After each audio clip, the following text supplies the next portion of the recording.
नमस्कार साथियों, मैं संदीप कुमार। स्वागत है आज के इस पॉडकास्ट में। और आज हमारे साथ वह शख्स मौजूद है, क्योंकि कहते हैं ना, अगर इरादा मजबूत हो तो क्या नहीं हो सकता। और इसी इरादे के मजबूत कार्तिकेय दिवाकर जी, देखता इंडिया के संपादक। धन्यवाद कार्तिकेय जी।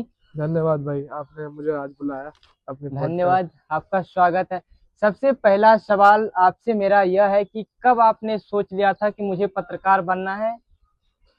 ऐसा है कि हम बचपन से टीवी देखते हुए आ रहे हैं, क्योंकि वो जमाना था जब दुनिया जो है न्यूज़पेपर से रेडियो पे आ रही थी और रेडियो से लोग टीवी पे जा रहे थे। ये अलग अलग एरा है मीडिया की, अगर आप पढ़ेंगे तो आप भी पढ़ते होंगे। तो जब हम बचपन में देखते थे कि सबसे पहले तो एक बच्चे के अंदर होता है कि मैं बनूं क्या। तो फिल्मों को अगर बच्चा देखता है तो उसको आता है कि मैं हीरो बनूं। और हीरो में भी कौन सा हीरो बनूं? पुलिस वाला हीरो बनूं। तो मन में सबके शुरू में यही रहता है कि यार मुझे बड़े होके पुलिस बनना है, ज्यादातर केसेस में। फिर मैंने देखा यार पुलिस, ठीक है, पुलिस के पास एक पावर है, लेकिन वो भी डरती है। मैंने ये देखा कि सुप्रीम कौन है। सुप्रीम, जैसा आपको पता है कि न्यायाधीश, हमारा न्याय कोर्ट, हमारा जो सुप्रीम कोर्ट है, मतलब न्याय सबसे ऊपर है। पावर के बहुत सारा पद है, हाँ, लेकिन आप पत्रकार ही क्यों चुने? क्योंकि पुलिस वाला होता है, हम्म, वो किससे डरता है? वकील से। वकील से। और वकील होता है, वो किससे डरता है? एक पत्रकार से। तो बात क्या है कि पत्रकारिता केवल, मुझे ऐसा नहीं है कि मुझे किसी को डराना है इसलिए मैंने चुना। पत्रकारिता में आपके पास जो आपका नाम है वो भी बनता है, थोड़ा बहुत पैसा भी है, और किसी के पास ज्यादा है, किसी के पास कम है। और साथ ही साथ समाज में लोगों को क्या चाहिए? किसी भी नौकरी में आपको चाहिए इज्जत और पैसा। तो मुझे लगता है कि ये यहाँ पत्रकारिता एक, इज्जत और पैसा दोनों आपको मिल यहाँ जाता दोनों है। है। और लेकिन पत्रकारिता इतना कॉम्प्लेक्स है, फिर भी आप इतने हंसते क्यों हैं? हमेशा हंसता हुआ चेहरा लेके आ जाते हैं कहीं भी। कभी टेंशन वगैरह होता है या नहीं? देखो भाई, हम भी एक ह्यूमन बीइंग है, और जैसा नॉर्मल एक आदमी के जीवन में होता है, वैसे ही हमारे जीवन में उतार चढ़ाव भी आते हैं। लेकिन अ, वो कहते हैं ना कि जिसकी मस्ती जिंदा है उसकी हस्ती जिंदा है। इसलिए हम कभी भी किसी बात की टेंशन नहीं लेते। मैं हमेशा अपने जो ईश्वर है उनका ख्याल रखता हूँ अपने मन में। कहते हैं ना कि अगर उसका हाथ तेरे ऊपर है तो कौन तेरे साथ कुछ कर पाएगा।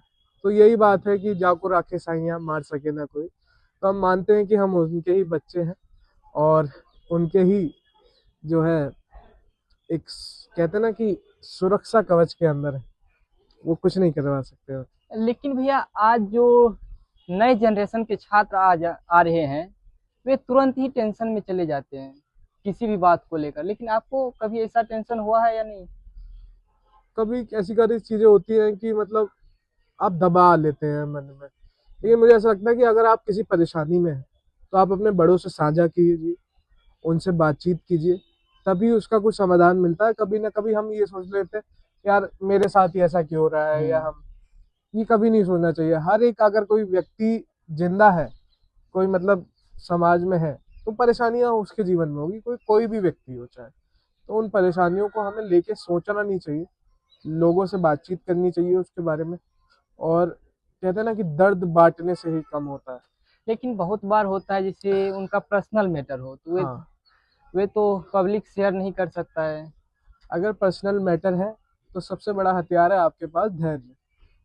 अगर आप ठीक हैं, आप अपनी जगह सही हैं, तो आपको किसी से कुछ कहने की जरूरत नहीं है। आप धैर्य बनाए रखिए, अपने ईश्वर पर विश्वास रखिए, अपने भगवान पर विश्वास करिए। कोई गुरु है उनको मानते हैं, उनकी पद्धति को मानते हैं, उन पर विश्वास रखिए। वो जो विजडम है, वो जो विवेक है, और वो जो डिवाइन लाइट है, उस पर जब आप विश्वास रखते हैं तो आप ये समझिए, आपको किसी चीज का डर ही नहीं लगेगा और आप कभी परेशान ही नहीं होंगे। केवल विश्वास। विश्वास एक ऐसी चीज है जिससे कई लड़ाइयां हैं वो भी जीती जाती है। मतलब बड़ी बड़ी लड़ाइयों को हम आसानी से जीत सकते हैं अगर खुद पर विश्वास हो। बिल्कुल बिल्कुल। लेकिन पत्रकारिता के क्षेत्र में जब आए थे, तो हमें नहीं लगता है कि आपके परिवार से कोई आपका सहयोग किया होगा। नहीं, शुरुआत में तो कौन ही करता है यार। शुरुआत में क्या है कि कहते हैं कि सब, मैं 10th क्लास से वीडियो बनाने लगा था। मतलब एक कहते हैं ना कि शौक था मुझे पत्रकारिता का। तो फिर जब मैं वीडियो बनाई तो मतलब टीचर्स वगैरह कहते थे, उस समय लॉकडाउन का टाइम था, क्या कर रहा है, कि क्या होगा अब इसका। फिर पापा के पास शिकायत करी, ये वो, कि मतलब पढ़ाई लिखाई नहीं कर रहा है, वीडियो बना। और आप 10th का बात की, जब आप 10th में थे तब एक पत्रकार महासभा के नाम से आप एक संगठन का शुरुआत किए थे। छात्र पत्रकार महासभा। छात्र पत्रकार महासभा। हाँ, उसका बनाने का उद्देश्य यही था कि मैं जो हूँ स्कूलों में जाऊँ, जगह जगह स्कूलों में कॉलेजों में जाऊँ और वहाँ पे पत्रकारिता का एक प्रचार करूँ। मेरा मकसद शुरुआत से ये था। मेरा आप इंस्टाग्राम भी देखेंगे, उसमें जाके आपको मिलेगा, जन्म का उद्देश्य पत्रकारिता। और जिसने अपने जन्म का उद्देश्य पहचान लिया, फिर उसको कोई नहीं रोक सकता। उनसे आपको सीखने को क्या मिला और समाज को सिखाने को क्या मिला? जैसे हमारे समाज में जितने भी स्वतंत्रता सेनानी रहे हैं, आप देखेंगे कि ज्यादातर सब पत्रकार ही थे। क्योंकि पत्रकारिता एक समाज में आप एक नव जागरण का काम जो है पत्रकारिता के माध्यम से किया जा सकता है। और आजकल जो डिजिटल युग है, आप अपना फोन उठाइए, वीडियो बनाइए, आप खुद अपने आप में एक पत्रकार हैं।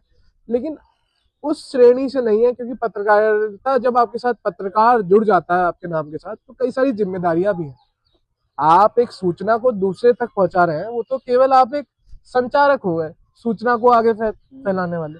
लेकिन उस सूचना को जिम्मेदारी रूप से, और किसी तरीके का गलत मैसेज ना जाए, कुछ ऐसी धारणा ना बन जाए समाज में, वो सब आप पत्रकारिता में पढ़ते भी होंगे।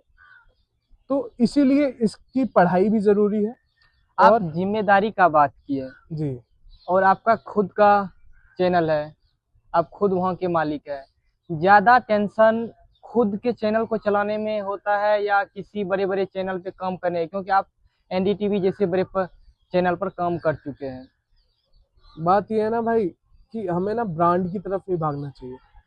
अगर आप मान लीजिए दोनों में अगर कंपेयर करें, अगर आप अपना चैनल चलाते हैं तो एक फ्री हैंड है, आपके सर पे कोई आपका बॉस नहीं बैठा कि तुझे ये करना है या ये करना है। वहीं कॉर्पोरेट में या बड़े किसी मीडिया चैनल में आपके ऊपर बॉस है, लेकिन वो आपको 4 बातें सिखाएगा, वहां से सीख भी रहे हैं, वहां से सोशल प्रेशर जो है उसको मैनेज करना भी आ रहा है। तो हर चीज की अच्छी चीजें भी हैं और बुरी भी हैं। अब वहां पर लेकिन यही है कि आपके ऊपर दबाव इतना है कि आप फ्री हैंड कोई काम नहीं कर सकते। आप अगर कोई सुझाव भी लेके आएंगे, उसको भी दरकिनार कर दिया जाएगा।